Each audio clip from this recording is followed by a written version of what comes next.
अस्सलामुअलैकुम dear students, मैं उम्मीद करता हूं कि आप सब खैरियत से होंगे। जैसा कि आप सब जानते हैं कि हमने अपने chapter number 4 sequence and series का आगाज़ किया था और उसकी हमने पहली एक्सरसाइज 4.1 जो है उसको मुकम्मल कर लिया था। उसी को आगे बढ़ाते हुए हमने आज एक्सरसाइज 4.2 सीखनी है और 4.2 के अंदर आपको सीक्वेंस एंड सीरीज़ की जो पहली टाइप है जिसे हमने अरिथमेटिक सीक्वेंस कहा था, बेसिकली वो आपको सिखाई जा रही है। तो आइए एक्सरसाइज 4.2 का आगाज़ करते हैं। एक्सरसाइज 4.2 के अंदर जो पहली सीक्वेंस आपको सिखाई जा रही है उस सीक्वेंस को आप कहते हैं अरिथमेटिक सीक्वेंस।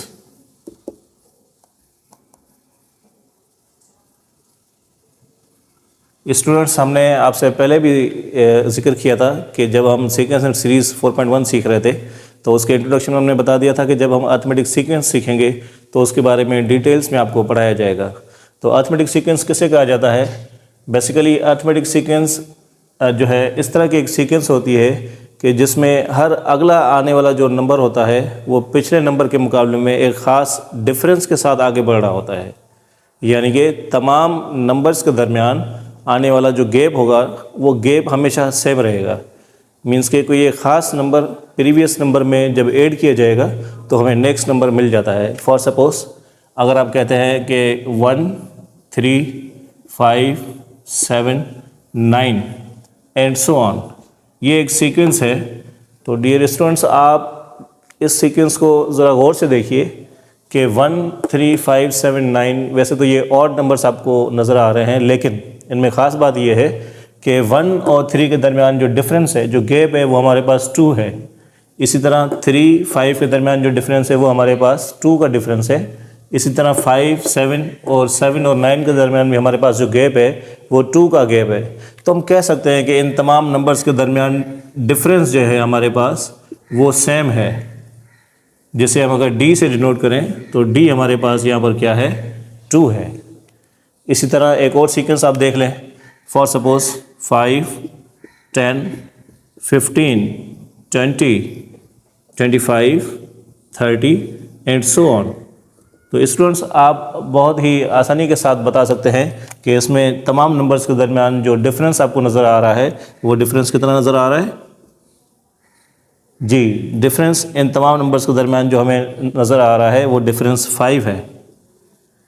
और इसी तरह एक सीक्वेंस और देख लेते हैं। फॉर सपोज आप लिखते हैं, फॉर सपोज कि हम -2 से स्टार्ट किया।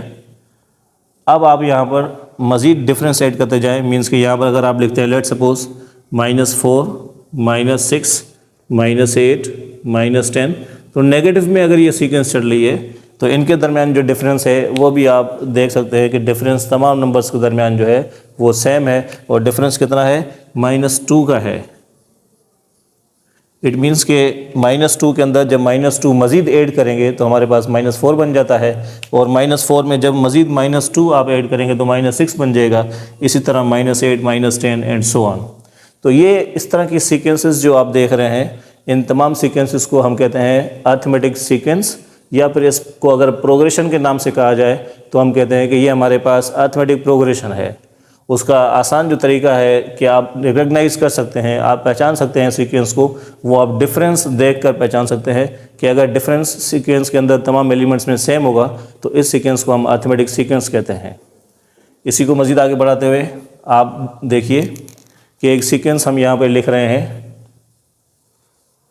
लेट सपोज आप लिखते हैं 4 का टेबल लिख लेते हैं। फॉर सपोज 4 4 8 अगेन 12, उसके बाद 16, उसके बाद 20 and so on goes to let suppose 28।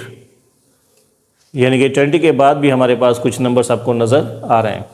तो डियर स्टूडेंट्स, आप कहते हैं कि ये जो सीक्वेंस का जो पहला नंबर है this is said to be T1। इसे हम फर्स्ट टर्म कहते हैं, या फिर इसको आप A1 से भी डिनोट कर रहे होते हैं। इसी तरह ये 8 जो आप देख रहे हैं ये आपके पास सेकंड टर्म कहलाएगा, तो A2 हमारे पास बन जाता है 8। इसी तरह ये थर्ड टर्म, ये फोर्थ टर्म, ये fifth term and so on goes to 28। ये जो 28 आप देख रहे हैं, इस 28 को हम कहते हैं this is our last term, के सीक्वेंस आपकी जो है वो यहाँ पर आकर रुक जाती है। तो सीक्वेंस के लिहाज से, इस सीक्वेंस के लिहाज से ये 28 जो होगा इसका लास्ट टर्म कहलाएगा, जिसको हम nth टर्म भी कहते हैं। nth टर्म उसको आप tn से डिनोट करें या इसी को आप an से डिनोट करें, तो ये आपके पास nth टर्म होगा। nth से मुराद ये है कि कोई ये ख़ास नंबर पर जाकर ये टर्म रुक जाएगी। अगर ये फॉर सपोज हमारे पास 5th टर्म है, तो उसके बाद आप जानते हैं कि यहाँ पर हमारे पास जो है वो 24 होना चाहिए था, जो 6th टर्म कहलाएगी।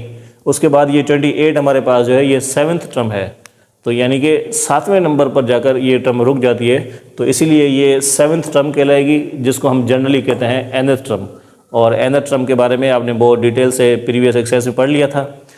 अब फॉर सपोज आपको एक सीक्वेंस यही दी जा रही है 4, 8, 12, 16, 20 एंड सो ऑन, तो आप इनके दरमियान डिफरेंस कैलकुलेट करेंगे। और डिफरेंस कैलकुलेट करने का बहुत ही आसान तरीका है। आप कहते हैं कि हर नेक्स्ट टर्म जो आपको नज़र आ रही है उसमें से प्रीवियस टर्म माइनस कर दें। यानी कि अगर आप 20 में से 16 माइनस कर देंगे तो आपके पास आंसर आ जाएगा 4। इसी तरह अगर आप 16 में से 12 माइनस कर दें तो भी आंसर हमारे पास आएगा 4। इसी तरह आप 12 में से अगर 8 को माइनस करेंगे तो भी आपके पास आंसर आ जाता है 4। तो आप आसानी के साथ कह सकते हैं कि सेकंड टर्म में से ये फर्स्ट टर्म अगर माइनस कर दी जाए तो डिफरेंस मिल जाता है, थर्ड टर्म में से ये सेकंड टर्म माइनस कर दी जाए तो डिफरेंस मिल जाता है। इसी तरह फिफ्थ टर्म में से ये फोर्थ टर्म अगर माइनस कर दी जाए तो हमें डिफरेंस मिल जाता है, जिसे हम डी कहते हैं। तो डी के लिए बाज़ औक़ात अगर दो कॉन्जिक्यूटिव कोई भी टर्म्स दी जा रही हैं, जैसे 20वीं टर्म और 21वीं टर्म दी जा रही है, तो आप 21वीं टर्म में से 20वीं टर्म क्या करते हैं, माइनस करते हैं। यानी कि अगली टर्म में से पिछली टर्म को आपने सेपरेट कर देना है, यहाँ से आपको डी मिल जाता है। तो डी के लिए हम एक फॉर्मूला लिख देते हैं कि आप कहते हैं कि ए एन अगर कोई भी टर्म का नंबर है, यानी कि लेट सपोज ये 7 है, एन क्या है 7, तो 7th टर्म में से अब हमें 6th टर्म माइनस करनी होगी। इट मीन्स कि आपको यहाँ से माइनस करना होगा ए 7 - 1, लेकिन यहाँ पर हम लिखेंगे n - 1। तो ये एक हमारे पास डी कैलकुलेट करने का जो है वो जनरल फार्मूला बन जाता है कि नेक्स्ट टर्म में से आप क्या करेंगे, प्रीवियस टर्म जो है वो माइनस कर लेते हैं। डियर स्टूडेंट्स, अब हम देख लेते हैं कि ये अर्थमेटिक सीक्वेंसेस या अर्थमेटिक प्रोग्रेशन किस तरह बनाई जाती हैं। तो फॉर सपोज अगर आप कहें कि हमारे पास जो सीक्वेंस है अर्थमेटिक सीक्वेंस, उसकी पहली term let suppose first term जो है उसे हम कहते हैं A1, उसके बाद नेक्स्ट टर्म जो होगी वो हमारे पास A2 कहलाएगी, उसके बाद नेक्स्ट टर्म जो होगी हमारे पास वो A3 कहलाएगी, एंड सो ऑन, ये बढ़ती जाएंगी। इसकी जो nth टर्म होगी वो AN होगी। तो आप जानते हैं कि फर्स्ट टर्म जो है उसको अगर आप लेट सपोज के A लिखें, तो सेकंड टर्म ये जो A2 है हमारे पास वो किस तरह आएगी कि आपने जो डिफरेंस यहाँ पर माइनस किया था वो डिफरेंस आप ऐड कर देंगे। पहली टर्म में जब आप डिफरेंस ऐड करेंगे तो आपको दूसरी टर्म मिल जाती है, और फिर दूसरी टर्म में मजीद जब डिफरेंस ऐड करेंगे तो आपको तीसरी टर्म मिल जाएगी। यानी कि A3 हम लिखते हैं, A + D जो है वो 2 दफ़ा ऐड हो रहा है। इसी तरह अगर यहाँ पर A4 होता हमारे पास, तो A4 से मुराद ये है कि ये जो आपने थर्ड टर्म लिखी है AD 2 दफ़ा, इसमें मज़ीद एक दफ़ा D ऐड कर दें। तो इस पैटर्न को नोट करते हुए आप कह सकते हैं कि हमारे पास T1 या फिर A1 जिसे आप फर्स्ट टर्म कहते हैं वो A होता है। इसी तरह T2 जिसे आप A2 लिखेंगे वो हमारे पास A + D बन जाएगा। इसी तरह इसकी जो थर्ड टर्म होगी अर्थमेटिक सीक्वेंस के अंदर वो A3 बन जाएगी, A+, ये देखिए कि D हमारे पास 2 दफ़ा है तो इसको हम लिखते हैं 2 टाइम्स ऑफ D। इसी तरह ये जो फोर्थ टर्म हमारे पास लिखी जाएगी वो लिखी जाएगी A + 3D। और इसी तरह जब आप देखते हैं कि A5 आपको कैलकुलेट करनी है तो उसके लिए फॉर्मूला ये है कि A + 4 टाइम्स ऑफ D। इन तमाम टर्म्स के अंदर एक ख़ास बात यह है कि जब फर्स्ट टर्म हमारे पास थी तो उसमें कोई भी D नहीं था, उसमें डिफरेंस नहीं था, D यहाँ पर 0 है। सेकंड टर्म जब टर्म का नंबर 2 हो जाता है तो D की तादाद यहाँ पर 1 है, D once a time use हो रहा है। इसी तरह थर्ड टर्म के लिए D जो है वो ट्वाइस है। टर्म तीसरी है तो D की तादाद 2 है। टर्म अगर फोर्थ है तो D की तादाद 3 है। टर्म अगर हमारे पास फिफ्थ है तो D की तादाद 4 है। यानी कि हर टर्म जो आप कैलकुलेट कर रहे हैं D की तादाद उससे एक कम है।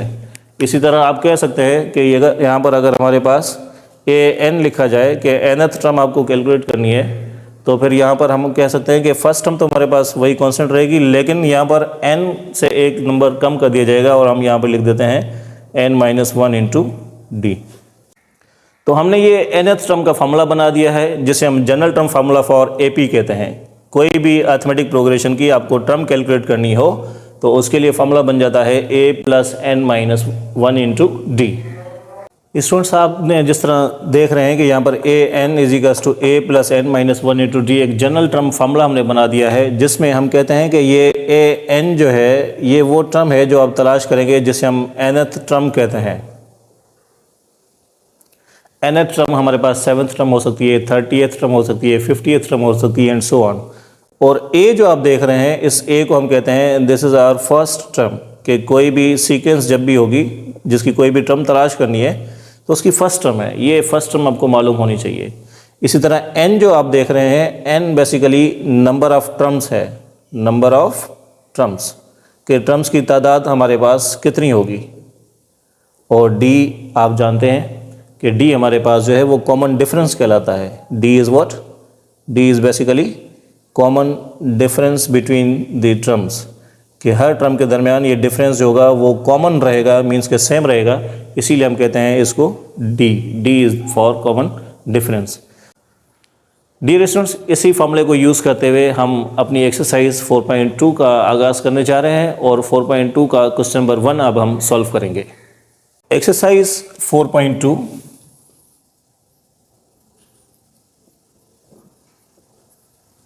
और उसके क्वेश्चन नंबर 1 में आपसे कहा जा रहा है कि find the indicated term of the AP। आपको एक अर्थमेटिक प्रोग्रेशन दी जा रही है और उसके अंदर कोई एक इंडिकेटेड टर्म मींस कि कोई एक ख़ास टर्म कही जा रही है कि वो तलाश करें। जैसे क्वेश्चन नंबर 1 के अंदर आपके पास फर्स्ट पार्ट में आपको जो सीक्वेंस दी जा रही है वो दी जा रही है 1, 5, 9 एंड सो ऑन, और कहा जा रहा है कि इसमें A12 तलाश करें। सॉल्यूशन जब सॉल्व करेंगे इसको तो आप लिखेंगे कि हमारे पास सीक्वेंस जो है वो 1, 5, 9 एंड सो ऑन। तो इसमें आप जानते हैं कि आपके पास T1 यानी कि फर्स्ट टर्म जो हमारे पास है वो A है, और डिफरेंस कैलकुलेट करने का मेथड आप जानते हैं कि आप प्रीवियस टर्म जो है वो नेक्स्ट टर्म में से माइनस कर देते हैं। 5 - 1 = 4, तो डिफरेंस हमारे पास आ जाता है 4। अब A12 आपको कहा जा रहा है कि आपने फाइंड करनी है, तो दिस इम्प्लाइज दैट n की वैल्यू यहाँ पर आपको बेसिकली 12 दी जा रही है और कहा जा रहा है कि A12 तलाश करें। तो आप जानते हैं कि an का जो फार्मूला हमारे पास होता है वो होता है a + n-1 इंटू डी। अब n की जगह पे आप 12 यूज़ करेंगे और यहाँ a की जगह पे आप 1 यूज़ करेंगे, तो यहाँ पर 1, n की जगह पे 12 - 1 और d जो है डिफरेंस हमारे पास वो 4 है, तो हम यहाँ पर d की जगह पे 4 यूज़ कर लेंगे। तो ये आपके पास लिखा जाएगा 1 प्लस ये बन जाता है 11 × 4, तो 11 × 4 इज़ 44 और 44 + 1 इज़ व्हाट? 45। तो A12 जो आपको तलाश करनी थी उसकी वैल्यू हमारे पास आ रही है 45। तो ये आपके पास क्वेश्चन नंबर 1 का जो है फर्स्ट पार्ट था। इसी तरह इसका जो सेकंड पार्ट दिया जा रहा है उसमें एक सीक्वेंस आपको दी जा रही है -5, 4, 13 एंड सो ऑन, और उसमें आपसे कहा जा रहा है 30th टर्म तलाश कीजिए। पार्ट 2 आपको दिया जा रहा है -5, 4, 9 और इसमें आपसे कहा जा रहा है कि 30th टर्म तलाश कीजिए। सॉरी, यहाँ पर 9 की जगह पर 13 है।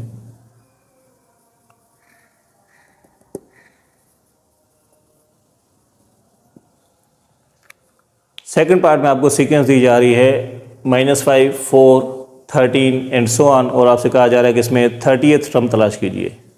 स्टूडेंट्स, आप जानते हैं कि यहाँ पर हमारे पास फर्स्ट टर्म जो है -5 वो a होता है, और d कैलकुलेट करने का मेथड ये है कि आप नेक्स्ट टर्म में से प्रीवियस टर्म माइनस कर दें। जैसे फॉर सपोज आप 13 में से 4 माइनस करेंगे तो आंसर आ जाता है 9, जो हमारे पास d कहलाएगा, या फिर आप 4 में से इस -5 को माइनस कर दें, यानी कि 4 - -5, तो ये बन जाता है 4 + 5 और हमारे पास d की वैल्यू आ जाती है 9। तो अगर नेगेटिव नंबर्स भी दिए जा रहे हैं तो कोई परेशानी की बात नहीं है, आपने सिर्फ और सिर्फ नेक्स्ट टर्म में से प्रीवियस टर्म को माइनस कर देना है। तो हमारे पास डी अब चूँकि 9 आ चुका है और आपको कहा जा रहा है कि A30 तलाश करें, इसका मतलब ये हुआ कि n की वैल्यू आपके पास 30 दी जा रही है। तो आप Tn या An वाला जनरलाइज फार्मूला जो है वो यूज़ करेंगे, a + n - 1 multiplied by d। इसमें a की वैल्यू आपके पास -5 दी जा रही है, n आपके पास 30, और देखें कि आप 30 में से 1 माइनस कर रहे हैं, तो आप इसको डायरेक्ट 29 भी लिख सकते थे। जो भी नंबर ऑफ टर्म्स आपको तलाश करनी होगी उसमें से एक माइनस करके आप d के साथ मल्टीप्लाई कर देंगे। d आपके पास जो है वो 9 है, तो ये हमारे पास बन जाता है -5 प्लस ये बन जाएगा 29 मल्टीप्लाइड बाय 9। तो इसको जब हम सॉल्व करते हैं तो ये हमारे पास लिखा जाएगा -5 और इसका आंसर आ जाता है 261। तो 261 में से ये 5 अगर आप माइनस कर दें तो टोटल आंसर बन जाता है आपके पास 256। ये आपके पास कहलाएगी A30। इट मीन्स आपको 30th टर्म जो है वो तलाश करनी थी, जिसकी वैल्यू हमारे पास आ रही है 256। तो ये आपके पास क्वेश्चन नंबर 1 का जो है वो सेकंड पार्ट हमने सॉल्व कर लिया है। इसी में आगे आप मज़ीद क्वेश्चन नंबर 1 का थर्ड पार्ट, फोर्थ पार्ट और फिफ्थ पार्ट सॉल्व करेंगे, जो बहुत आसान है। और अब हम सिक्स्थ पार्ट की तरफ चलते हैं, जो चूँकि फ्रैक्शन में है, तो समटाइम्स स्टूडेंट्स कहते हैं कि सर फ्रैक्शन वाले सवाल जो हैं वो थोड़ा सा मुश्किल हो जाते हैं, तो आप उसको सॉल्व करें। तो सिक्स्थ पार्ट देख लेते हैं।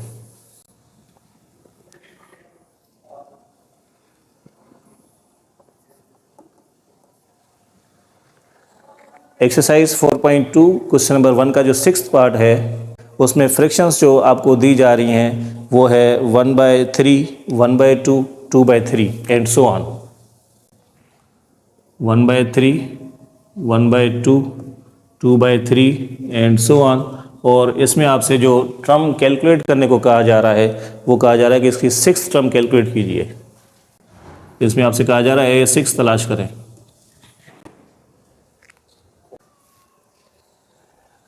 डियर स्टूडेंट्स, इसमें आपको जो फर्स्ट टर्म दी जा रही है A हमारे पास वो 1/3 है। D कैलकुलेट करने का मेथड ये है कि आप 1/2 नेक्स्ट टर्म जो दूसरी टर्म है उसमें से प्रीवियस टर्म 1/3 माइनस करेंगे।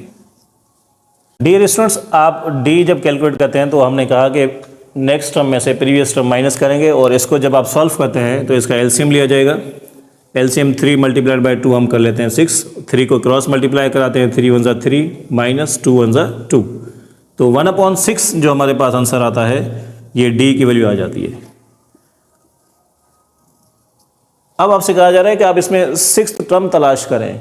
तो A6 बेसिकली जो उसका फॉर्मूला बनेगा वो हमारे पास बन जाता है A + 5 टाइम्स ऑफ D, क्योंकि आप पढ़ चुके हैं कि जो भी टर्म आपको तलाश की जाएगी 6, तो D के साथ उसका एक नंबर कम जो है वो मल्टीप्लाई किया जाएगा, यानी कि 5। A की वैल्यू आप यहाँ पर 1/3 यूज़ करेंगे और D की वैल्यू हम 1/6 यूज़ करेंगे। तो A की जगह पे हम लिख लेते हैं 1/3 + 5 मल्टीप्लाइड बाई D मीन्स के 1/6। तो ये हमारे पास बन जाता है 1/3 + 5 डिवाइडेड बाय 6। इसका एलसीएम आप लेंगे तो एलसीएम हमारे पास आ जाता है 6। 6 का टेबल 3 पे 2 दफ़ा जाएगा, तो यहाँ पर लिखेंगे 2 + 5, यानी कि ये टोटल आंसर जो D का आ जाता है 2 + 5 = 7 डिवाइडेड बाय 6। तो हमारे पास A6 यानी कि सिक्स्थ टर्म जो इस सीक्वेंस के अंदर आपको तलाश करनी थी उसका आंसर आ रहा है 7 डिवाइडेड बाय 6। डियर स्टूडेंट्स, ये हमने क्वेश्चन नंबर 1 के 3 पार्ट जो हैं वो सॉल्व कर लिए हैं। Part number 1, part number 2, part number 6। इसके मज़ीद पार्ट्स आप ट्राई करेंगे और अगर आपसे ना हो तो आप ज़रूर बताइएगा ताकि हम उसको आपके लिए सॉल्व करेंगे। डियर स्टूडेंट्स, क्वेश्चन नंबर 1 के हमने कुछ पार्ट सॉल्व कर लिए हैं एक्सरसाइज 4.2 के लिए। अब हम आगे बढ़ते हैं अपने क्वेश्चन नंबर 2 की तरफ। क्वेश्चन नंबर 2 में आपसे कहा जा रहा है find the first 5 terms for the following general terms of the AP। एक अर्थमेटिक प्रोग्रेशन की जनरल टर्म या nth टर्म आपको दी जा रही हैं और उनमें आपसे कहा जा रहा है कि फर्स्ट 5 टर्म्स तलाश कीजिए। आइए सॉल्व करते हैं। तो फर्स्ट पार्ट जो आपको दिया जा रहा है उसमें an आपको दिया जा रहा है 2n - 1। अब ए एन जब आपको यहाँ पर दिया जा रहा है तो इट मीन्स आपसे कहा जा रहा है कि इसमें आप A1 तलाश कीजिए, A2 तलाश कीजिए, A3, A4 एंड A5, ये तमाम टर्म्स आपको फाइंड करनी है। तो आप देख रहे हैं कि यहाँ पर n की जगह पर हमें सिर्फ और सिर्फ 1, 2, 3, 4 एंड 5 यूज़ करना होगा। तो आप लिखते हैं for n is equals to 1। जब n की वैल्यू आप 1 रखेंगे तो यहाँ पर आपके पास A1 लिखा जाएगा 2 मल्टीप्लाइड बाय 1 माइनस 3, और हम कहते हैं 2 1 2 minus 3 is equals to minus 1। So this is the first term. इसी तरह सेकंड टर्म के लिए आप n की वैल्यू 2 रखेंगे तो ये 2 2 4 minus 3 that is equals to 1। इसी तरह थर्ड टर्म के लिए आप n की वैल्यू 3 रखेंगे, 2 multiplied by 3 minus 3, so that is will become only 3। इसी तरह फोर्थ टर्म A4, n की वैल्यू जब आप 4 रखेंगे 2 4 8 हो जाता है, उसमें से 3 माइनस कर देंगे तो हमारे पास आंसर आ जाएगा 5। इसी तरह फिफ्थ टर्म हमारे पास A5 में आप n की वैल्यू जो है वो 5 यूज़ करेंगे तो 2 मल्टीप्लाइड बाय 5 10 माइनस 3, तो हमारे पास टोटल आंसर आ जाता है 7। तो ये पार्ट 1 था जिसकी आपने पहली 5 टर्म्स जो हैं वो तलाश कर लिए हैं। बहुत ही आसान क्वेश्चन था जो कि आ रही है हमारे पास -1, +1, 3, 5 एंड 7। इसी क्वेश्चन नंबर 2 का जो सेकंड पार्ट दिया जा रहा है उसमें जो जनरल टर्म आपको दी जा रही है स्टूडेंट्स, आप देखिए ज़रा गौर से कि इसमें लिखा हुआ है an-2, यानी कि यहाँ पर an नहीं है, सिर्फ n के साथ 2 माइनस में लगा हुआ है। अब अगर आप चाहते हैं कि फॉर A1 आपको जब पहली टर्म चाहिए तो इसका मतलब ये होगा कि ये n-2 जो है ये 1 के बराबर होना चाहिए था। n-2 किसके बराबर होना चाहिए था? 1 के बराबर होना चाहिए था। तो यहाँ से मालूम होता है कि ये -2 उस तरफ जाके जब +2 हो जाएगा तो n की वैल्यू जो स्टार्टिंग वैल्यू होगी वो आपने 3 यूज़ करनी है। जब आप n की स्टार्टिंग वैल्यू यहाँ पर 3 यूज़ करेंगे तब जाकर आपको फर्स्ट टर्म मिलेगी, जिसे हम कहेंगे this is your A1 for n is equals to 3। Dear students, यहाँ पर for n is equals to 3 जब हम सॉल्व करते हैं तो n की वैल्यू हम यहाँ पर 3 रखेंगे तो ये बन जाएगा 3 - 2 that is equals to 3 multiplied by n की वैल्यू 3 - 5। तो अब आप ये देख रहे हैं कि ये 3 - 2 विल बिकम 1, तो A1 यानी कि फर्स्ट टर्म आपके पास आ जाएगी 3 3 9 - 5 इज इक्वल्स टू 4। इसी तरह अब आप n की जो नेक्स्ट वैल्यू यूज़ करेंगे वो आप 4 यूज़ करेंगे, या हम ये भी कह सकते हैं for n is equals to now 4। तो आप 4 जब यूज़ करेंगे तो ये आपके पास लिखा जाएगा 4 - 2 is equals to 3 multiplied by 4 and -5। तो ये सेकंड टर्म A2 जो आपके पास आ जाती है ये आ जाती है 12 - 5 इज इक्वल्स टू 7। तो पहली 2 टर्म्स आपको डियर स्टूडेंट्स मिल गई हैं, एक ये 4 है और एक ये 7 है। तो आप चाहें तो इसमें A3 के लिए आप n की वैल्यू 5 रखें, A4 के लिए आप n की वैल्यू 6 रखें, और इसी तरह आप मज़ीद फिफ्थ टर्म के लिए आप n की वैल्यू जो है यहाँ पर 7 यूज़ करेंगे। यह एक आसान तरीका और भी है कि आपके पास फर्स्ट टर्म मिल गई है 4 और सेकंड टर्म आ गई है 7, तो आप डिफरेंस कैलकुलेट कर सकते हैं। आप कहते हैं डिफरेंस होता है A2 - A1, यानी कि 7 - 4 इज इक्वल टू 3। यानी कि ये जो सीक्वेंस अब हम बनती जाएगी यहाँ से, अगर जिसकी पहली टर्म 4 थी, अगली टर्म 7 है, तो उससे नेक्स्ट टर्म जो मिलेगी उसमें 3 का डिफरेंस ऐड करेंगे। यानी कि आप कहेंगे कि इसकी जो फर्स्ट टर्म है वो हमारे पास चूँकि 4 है और सेकंड टर्म हमारे पास 7 है, थर्ड टर्म अब जो आएगी वो 3 ऐड करने से आएगी। आप जानते हैं कि एपी के अंदर हर प्रीवियस टर्म में जब डी ऐड किया जाता है तो आपको नेक्स्ट टर्म मिल जाती है। तो 3 जब आप ऐड करेंगे तो उसमें मिल जाएगा 10, फिर जब आप 3 ऐड करेंगे तो ये मिल जाएगा 13, फिर जब 3 ऐड करेंगे तो ये बन जाएगा 16। तो ये फर्स्ट 5 टर्म्स हैं जो हमने इस पार्ट में सॉल्व कर लिए हैं। इसी तरह आगे बढ़ते हुए हमारे पास फिफ्थ पार्ट में आपको an-1 is equals to n+2 दिया जा रहा है, और जिसमें फर्स्ट टर्म दी जा रही है, यानी कि इसमें फर्स्ट टर्म हमारे पास 2 लिखी हुई है पहले से। अब हमें इसकी सेकंड टर्म तलाश करनी होगी। तो सेकंड टर्म के लिए आप क्या करेंगे, for n is equals to 2, n की वैल्यू क्या रखेंगे स्टूडेंट्स, 2 रखेंगे। तो यहाँ लिखा जाएगा A2 - 1 इज इक्वल्स टू, यहाँ पे 2 रखेंगे तो 2 + 2। तो आप जानते हैं कि ये A2 माइनस A1 है, यानी कि सेकंड में से फर्स्ट टर्म माइनस की जा रही है, इसका आंसर 4 आ रहा है। A1 की वैल्यू आपको दी जा रही है जो कि 2 थी, तो A2 minus 2 is equals to 4, और यहाँ से आपके पास सेकंड टर्म आ जाती है, ये -2 इस तरफ जाके +2 बन जाएगा, तो ये बन जाएगा 6। तो डियर स्टूडेंट्स, इसी तरह अगर आप सॉल्व करें तो for n is equals to 3 देख लेते हैं। n की वैल्यू जब 3 रखते हैं तो ये बन जाता है 3, और ये बन जाएगा 3 minus 1 will become 2, and that is equals to 3 plus 2। A2 आप तलाश कर चुके हैं, वो 6 है, तो A3 minus 6 is equals to 5। तो यहाँ से मालूम होता है कि A3 जो थर्ड टर्म हो जाएगी वो हो जाएगी, ये -6 हम उस तरफ जाके +6 करा देंगे तो ये बन जाएगा 11।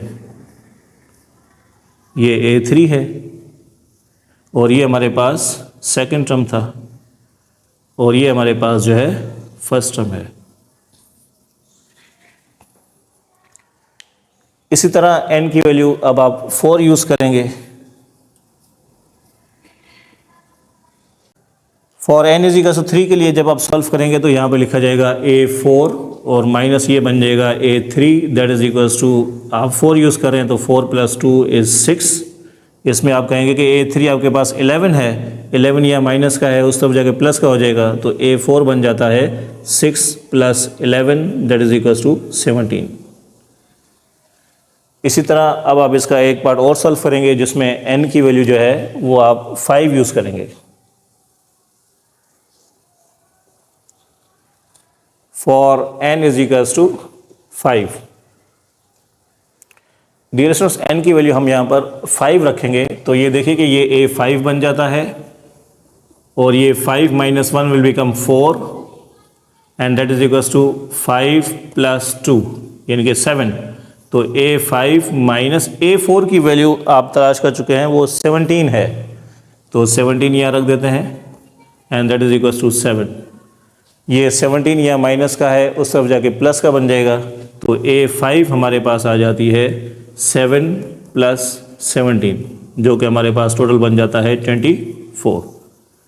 तो ये 5 टर्म्स हमने क्वेश्चन नंबर 2 के लिए, जिसका 5th पार्ट था, उसमें फर्स्ट 5 टर्म्स तलाश कर लिए। A1 हमारे पास जो है वो 2 दिया जा रहा है, उसके बाद A2 जो है हमारे पास वो 6 है, इसी तरह A3 जो है 11 है, उसी तरह फिर A4 जो है वो 17 है, इसी तरह A5 जो है वो हमारे पास 24 है। इसके मज़ीद सवालात इंशाल्लाह हम अगले लेक्चर में कवर करेंगे। बहुत शुक्रिया।